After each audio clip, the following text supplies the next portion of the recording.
Shalom saudaraku, ada sebuah kisah yang sangat menarik yang dicatat di dalam Markus pasal yang ketiga, ayat 1 sampai dengan ayat yang ke-6, ketika Yesus menyembuhkan orang pada hari Sabat. Kemudian Yesus masuk lagi ke rumah ibadat. Di situ ada seorang yang mati sebelah tangannya. Mereka mengamat-amati Yesus kalau ia menyembuhkan orang itu pada hari Sabat, supaya mereka dapat mempersalahkan dia. Kata Yesus kepada orang yang mati sebelah tangannya itu, "Mari berdirilah di tengah." Kemudian katanya kepada mereka, "Manakah yang lebih diperbolehkan pada hari Sabat? Berbuat baik atau berbuat jahat? Menyelamatkan nyawa orang atau membunuh orang?" Tetapi mereka itu diam saja. Ia berduka cita karena kedegilan mereka, dan dengan marah ia memandang sekelilingnya kepada mereka. Lalu ia berkata kepada orang itu, "Ulurkanlah tanganmu."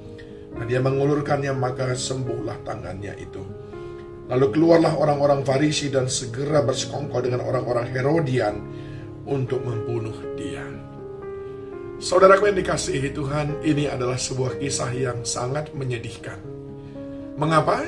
Karena jelas sekali di sini ada beberapa faktor-faktor yang menghalangi kita untuk mengalami kemajuan di dalam kehidupan kita.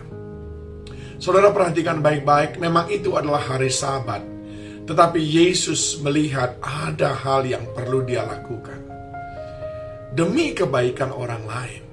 Dan apa yang terjadi saudaraku? Orang-orang Farisi, dikatakan dalam ayat yang kedua, mereka mengamat-amati Yesus kalau ia menyembuhkan orang itu pada hari Sabat, supaya mereka dapat mempersalahkan dia.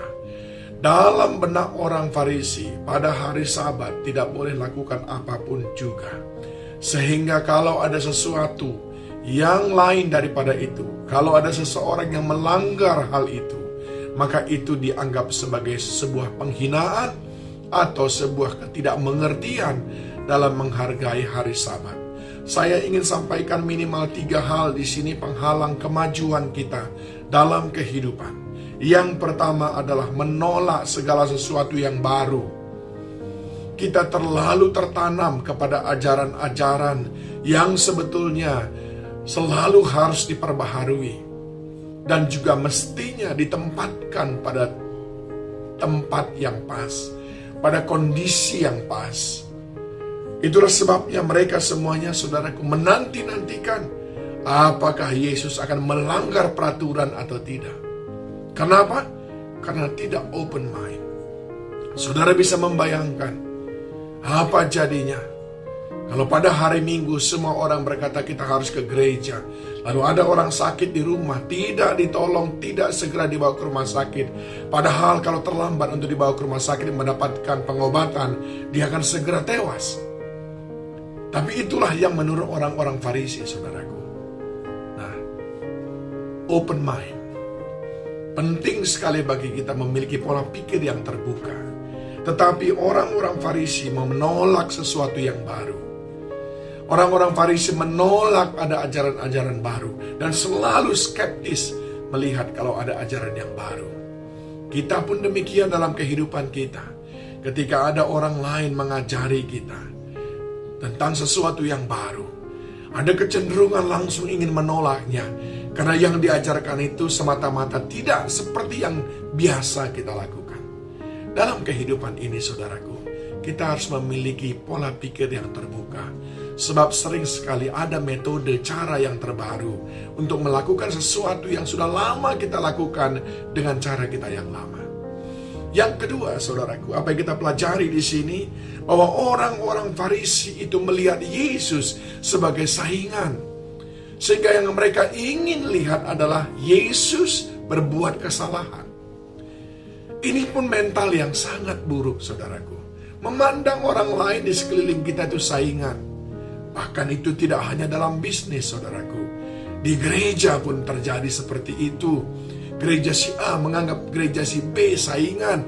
Sehingga diamar-amati kapan dia berbuat salah, kapan khotbahnya salah, kapan pengajarannya tidak tepat. Itu justru dinanti-nantikan, saudaraku, supaya punya kesempatan untuk menyerang balik, sebab gereja itu adalah saingan bagi dia. Bisnis, toko, kita sering melihat mereka adalah saingan.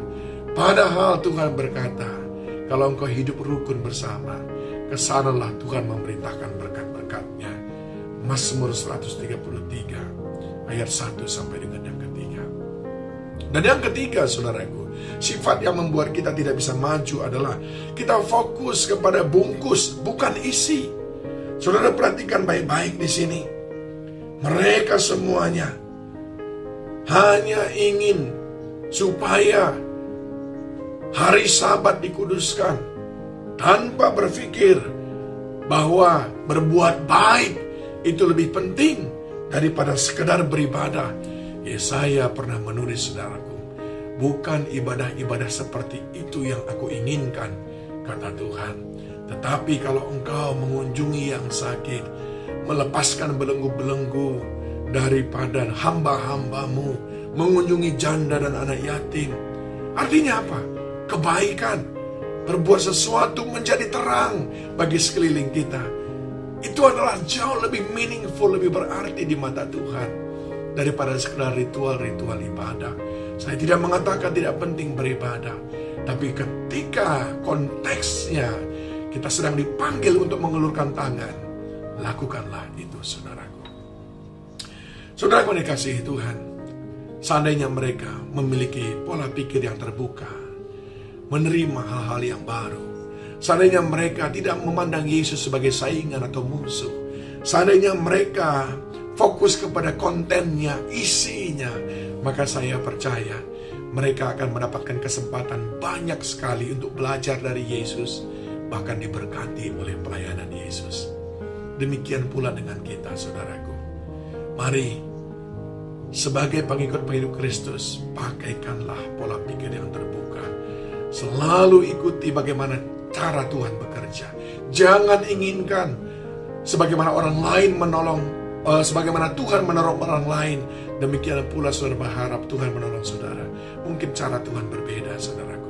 Orang lain berdoa, mungkin dijawab dalam 3 hari. Saudara mungkin sudah 3 bulan, 3 tahun belum dijawab.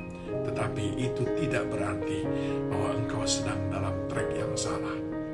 Tetaplah percaya, Tuhan akan bertindak sesuai dengan caranya. Ayo, mari raih kemenangan, mari raih kemajuan dengan memiliki pola pikir yang terbuka, dengan melihat semua orang yang lain, rekan sekerja, dengan fokus kepada isi, bukan bungkusnya. Tuhan Yesus memberkati saudara.